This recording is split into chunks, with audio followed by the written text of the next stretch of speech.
인생에서 가장 중요한 것 중 하나가 바로 사람 관계라고 합니다. 그런데 그 사람이 진짜 좋은 사람인지 아닌지 어떻게 알 수 있을까요? 나이 들수록 사람 보는 눈은 더욱 중요해집니다. 오늘은 그 지혜를 딱 한 가지로 말씀드릴게요. 그것은 바로 밥상머리입니다. 지금부터 사람의 진심이 보이는 6가지 밥상머리 법칙을 들려드릴게요. 이 이야기를 들으면 앞으로 사람을 만나는 일이 훨씬 더 편안해지실 겁니다. 얼마 전 지인 한 분과 이야기를 나눴습니다. 그분은 오랜 세월 서울에서 장사를 해오셨다고 합니다. 수많은 사람을 만나왔고, 그래서 사람을 보는 눈이 있다는 이야기를 자주 들으셨다고 해요. 그런데 그분께 특별한 비법이 있었던 건 아닙니다. 다만 사람을 알기 위해 꼭 하는 행동이 한 가지 있었다고 해요. 그것은 바로 밥 한 끼를 같이 먹어보는 것이었습니다. 처음엔 이게 무슨 말인가 싶으실 겁니다. 하지만 밥상 앞에서는 누구든 본색이 드러나게 돼 있습니다. 말이나 옷차림은 얼마든지 꾸며낼 수 있지만 밥을 먹는 모습은 가면을 오래 쓸 수 없기 때문이죠. 그 지인분께서 겪은 2가지 일화를 소개해 드릴게요. 10여 년 전 그분 가게에 자주 오던 단골 손님이 있었습니다. 키도 크고 인상도 좋았고 항상 깍듯하게 인사하는 참 믿음직스러운 사람이었죠. 어느 날 그 사람이 함께 사업을 하자고 제안을 해왔다고 해요. 진지하고 예의 바른 말에 그분도 잠시 흔들렸다고 합니다. 하지만 섣불리 결정하기 전에 이렇게 말했다고 해요. 얘기는 천천히 하고 일단 밥 한 번 같이 먹읍시다. 그 사람은 흔쾌히 좋다고 했고 2분은 근처 식당으로 향했습니다. 그런데 식사하는 그의 모습은 그분이 알던 사람과는 너무나 달랐습니다. 직원에게는 말을 툭툭 던졌고 물 한 잔도 자기 손으로 따라 마시지 않았죠. 국물 하나를 앞에 두고는 이게 왜 이렇게 짜? 하며 인상을 찌푸리더니 남은 음식을 직원 탓으로 돌리기도 했습니다. 그 모습을 보고 그분은 조용히 결심했다고 합니다. 이 사람과는 절대 함께 일하면 안 되겠다. 말은 번듯하게 했지만 결국 그 사람의 진짜 모습은 밥상에서 다 드러났던 것입니다. 또 다른 일이 있었어요. 이웃 마을에 혼자 사는 할머니 한 분이 계셨는데 하루는 손녀딸이 반찬을 갖다 드린다고 했다고 해요.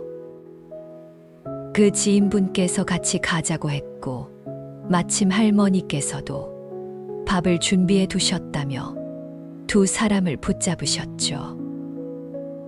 간단하게 먹고 가자는 밥상이었는데 그분은 그날 손녀딸의 행동에 감탄했다고 합니다.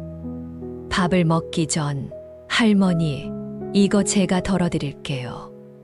하며 숟가락을 들었고 김치 하나를 먹으면서도 와, 이 김치 어떻게 이렇게 맛있게 담그셨어요? 하며 칭찬을 아끼지 않았습니다. 그분은 그날 조용히 생각했습니다. 밥 한 끼에 사람의 마음이 보이고 성격이 보이고 인격이 보이는구나. 본인도 모르게 그 손녀딸이 더 사랑스럽게 느껴졌다고 합니다. 겉모습이나 말 몇 마디로 사람의 속내를 알기란 정말 어려운 일입니다. 하지만 밥상 앞에서는 그 사람의 진짜 모습이 의외로 선명하게 드러나죠. 그렇다면 밥상에서는 구체적으로 어떤 모습이 드러날까요? 첫 번째, 본성은 편안할 때 튀어나옵니다. 같이 밥을 먹다 보면 음식이 늦게 나오거나 생각보다 맛이 없거나 식기가 마음에 안 들 수도 있죠. 이때 사람에 따라 반응이 다릅니다. 누군가는 천천히 먹자, 괜찮아, 웃으며 넘기지만 누군가는 불편한 감정을 그대로 드러냅니다. 직원에게 짜증을 내거나 함께 있는 사람 앞에서도 인상을 찌푸리죠. 밥상에서 인내심이 부족한 사람은 인생에서도 조급하게 굴고 관계에서도 불화를 일으키는 경우가 많습니다. 반대로 음식을 기다리며 대화를 이끌고 불편한 상황도 웃음으로 넘길 줄 아는 사람은 대부분 주변과 잘 어울리고 위기 상황에서도 중심을 잡을 줄 아는 사람입니다. 두 번째, 권력에 따라 태도가 달라지는 사람은 밥상에서 티가 납니다. 밥을 먹는 자리는 보통 식당일 때가 많죠. 그 자리에서 직원에게 하는 태도를 유심히 보면 됩니다. 겉으론 예의 바르고 친절하지만 자기보다 약하다고 생각하는 사람 앞에서는 고압적인 태도를 보이는 사람들이 있습니다. 반말을 하거나 무시하는 말투를 쓰고 사소한 실수에도 날카롭게 반응하죠.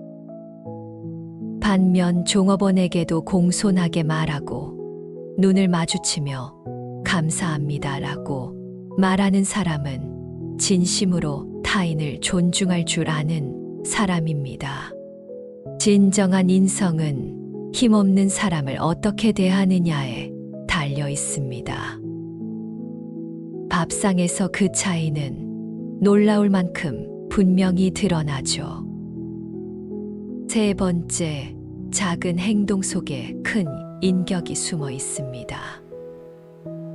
같은 식탁에 앉아 있으면 수많은 작은 행동들이 자연스럽게 나옵니다. 같은 반찬 하나를 두고도 누구는 먼저 젓가락을 내밀고 누구는 함께 먹을 사람을 챙깁니다. 누군가는 숟가락을 챙겨 상대 앞에 놓아주고 국을 덜어주며 뜨거우니까 천천히 드세요. 한마디를 덧붙이기도 합니다. 이런 사람은 자연스럽게 남을 배려하는 습관이 몸에 밴 사람입니다. 하지만 아무 말 없이 자기만 먹고 누가 뭐 하나를 꺼내도 도와주지 않고 휴지 하나 짚는데도 타인을 전혀 신경 쓰지 않는다면 그 사람은 자기 중심적인 성향이 짙다고 볼 수 있죠. 밥상은 작지만 그 안에 사람의 평소 생활 방식과 품성, 관계 맺는 태도까지 그대로 녹아 있습니다. 입으로는 누구나 나는 남을 생각한다고 말할 수 있지만 진짜 배려심은 밥상처럼 자연스러운 자리에서 본능처럼 드러나는 법이죠. 네 번째, 음식에 대한 태도는 감사의 유무를 보여줍니다. 한 끼 식사에도 잘 먹겠습니다. 정말 맛있어요. 고맙습니다. 라는 말이 자연스럽게 나오는 사람이 있습니다. 그런 사람은 음식 자체보다 그 음식을 차려준 이의 정성에 먼저 고마움을 느낄 줄 아는 사람입니다. 하지만 어떤 사람은 음식이 조금 부족하면 불평을 하고 먹으면서도 휴대폰을 보거나 무심하게 씹기만 합니다. 감사의 말 한마디 없이 자리를 뜨는 경우도 많죠. 감사할 줄 모르는 사람은 관계에서도 그 감정을 표현하지 못합니다. 밥상은 그래서 중요한 시험대입니다. 그 사람이 평소의 감정을 어떻게 전달하는지를 바로 알 수 있죠. 5번째, 식사 태도와 대화 방식은 관계의 질을 보여줍니다. 밥을 함께 먹는다는 것은 단순히 배를 채우는 행위가 아닙니다. 한 사람의 생활 습관, 타인을 대하는 태도, 감정 조절 능력, 인격의 깊이까지도 자연스럽게 드러나는 장면입니다. 같은 자리에 앉아 밥을 먹더라도 누군가는 눈을 마주치며 대화가 이어지고 상대의 말에 귀를 기울입니다. 반면에 누군가는 자기 이야기만 하고 상대의 말에는 건성으로 대답하거나 핸드폰만 만지작거립니다. 어떤 사람은 식사 내내 말을 멈추지 않고 누군가는 말없이 꾸역꾸역 먹기만 합니다. 또 어떤 사람은 천천히 즐기며 식사를 하고 어떤 사람은 급하게 먹고 자리를 박차고 일어납니다. 이러한 식사 태도에서 그 사람의 삶의 리듬, 정서적인 안정감, 공감 능력까지 읽히게 됩니다. 대화를 통해 상대를 존중하고 관심을 표현할 줄 아는 사람은 가정에서도 사회에서도 관계를 따뜻하게 만듭니다. 밥을 먹는 방식은 결국 관계를 유지하는 방식과 닮아 있죠. 6번째, 불편한 식사 자리는 관계의 적신호입니다. 어떤 사람은 딱 한 번 밥을 먹어보고 다시는 마주하고 싶지 않다는 생각이 듭니다. 반대로 누군가는 처음 만났음에도 함께 식사로 인해 마음이 편안해지고 다시 만나고 싶은 사람이 됩니다. 같이 밥을 먹는 것이 불편하다면 그 관계는 이미 한쪽이 일방적으로 감정 노동을 하고 있다는 신호일 수 있습니다. 관계란 결국 밥 한 끼를 같이 편하게 먹을 수 있느냐 없느냐에 달려 있는지도 모릅니다. 밥 한 끼를 같이 먹는다는 건 단순히 식사를 넘어서 그 사람과 인생을 잠깐 같이 걷는 일입니다. 그 짧은 시간 안에 인내심, 배려, 존중, 여유, 정서, 욕심, 관계 유지 능력까지 자연스럽게 드러나게 되죠.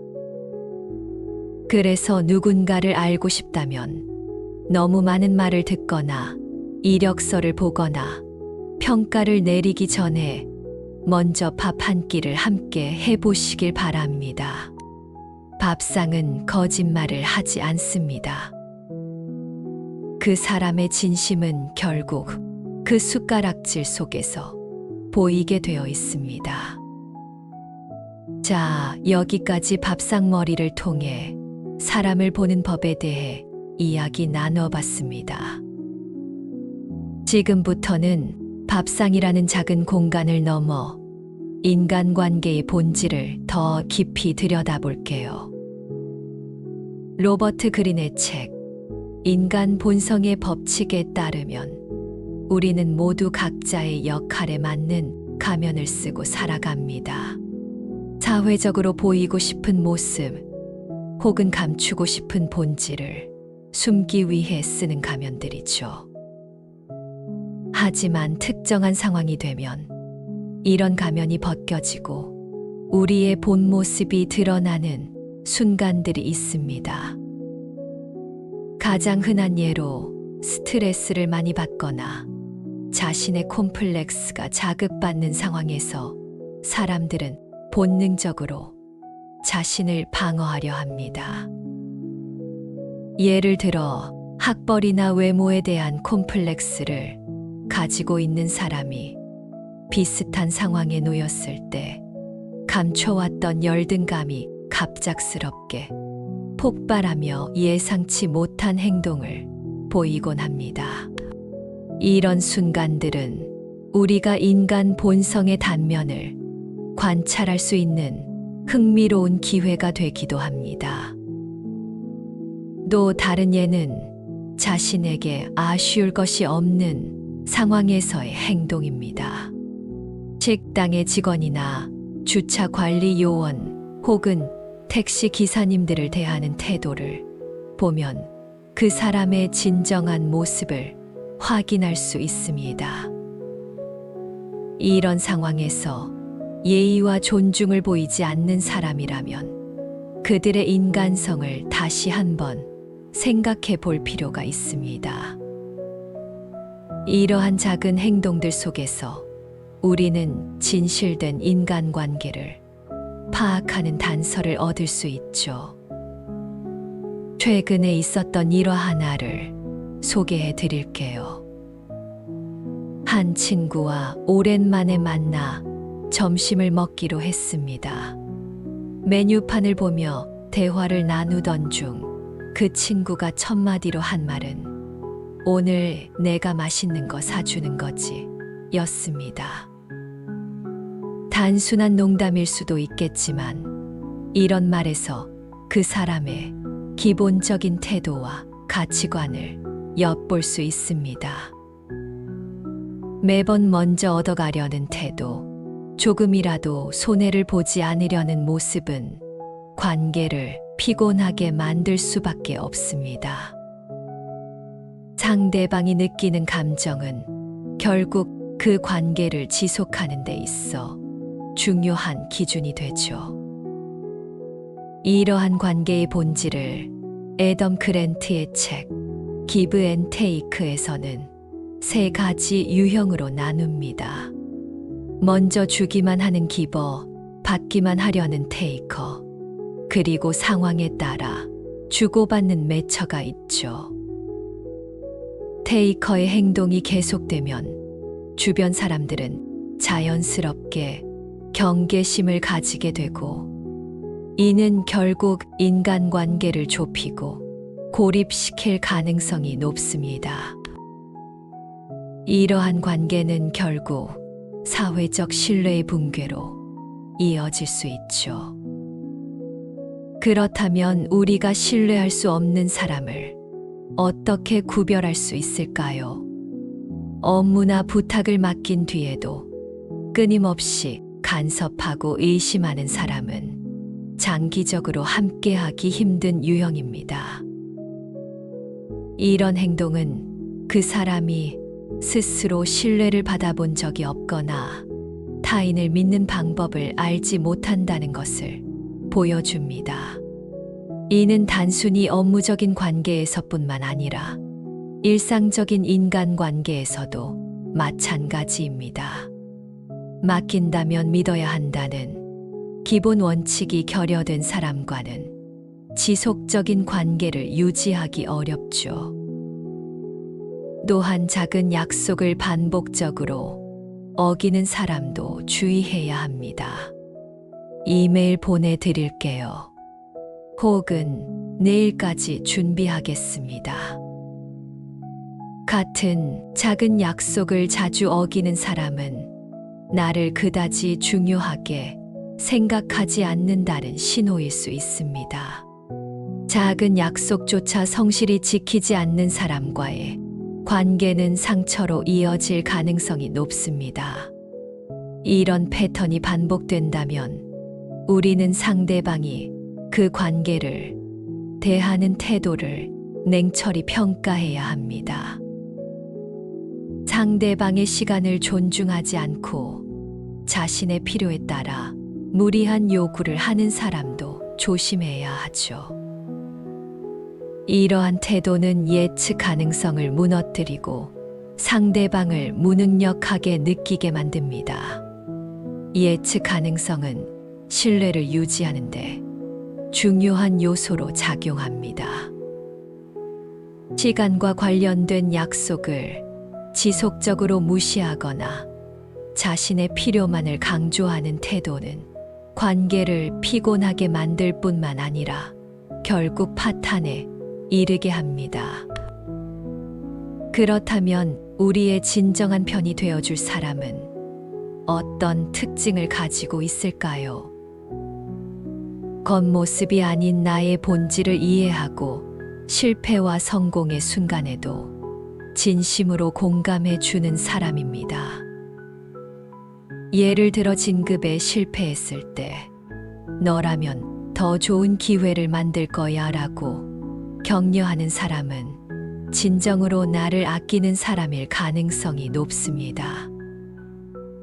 이런 관계는 단순한 위로를 넘어 삶에서 지지와 영감을 제공하는 중요한 기반이 됩니다. 슬픔을 공감해 주는 사람은 많지만 진심으로 기뻐해 주는 사람은 드물죠. 질투나 비교 심리 없이 순수하게 내 성공을 축하해 주는 사람이야말로 진정한 내 편입니다. 인간관계에서 성공적인 삶을 위해 우리는 어떤 태도를 가져야 할까요? 중요한 것은 베푸는 것과 동시에 내실을 다지는 전략적 사고입니다. 항상 상대방의 입장에서 생각하고 줄 수 있는 것을 베풀되 자신의 한계를 넘지 않도록 조절하는 것이 중요합니다. 예를 들어 누군가를 도울 때 그 행동이 내 일상에 지나치게 부담이 되지 않는 선에서 이루어져야 합니다. 도울 수 있는 한계치를 스스로 정하는 것이 상대방과의 관계를 건강하게 유지하는 데 중요한 역할을 합니다. 더불어 상대방이 진정으로 도움을 필요로 하는지를 파악하는 능력도 필요하죠.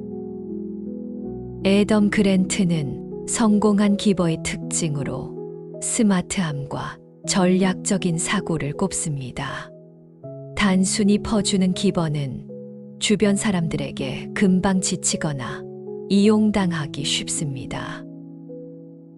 그러나 전략적인 기버는 자신이 베푸는 행위가 어떤 긍정적인 영향을 미칠지 계산하고 그것이 자신에게도 좋은 결과를 가져오도록 조율합니다.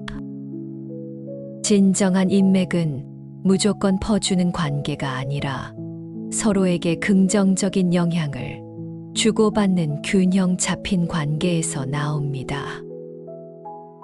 또한 진정한 내 편을 알아보는 중요한 기준은 기쁨과 슬픔을 함께 나눌 수 있는 사람인지 확인하는 것입니다.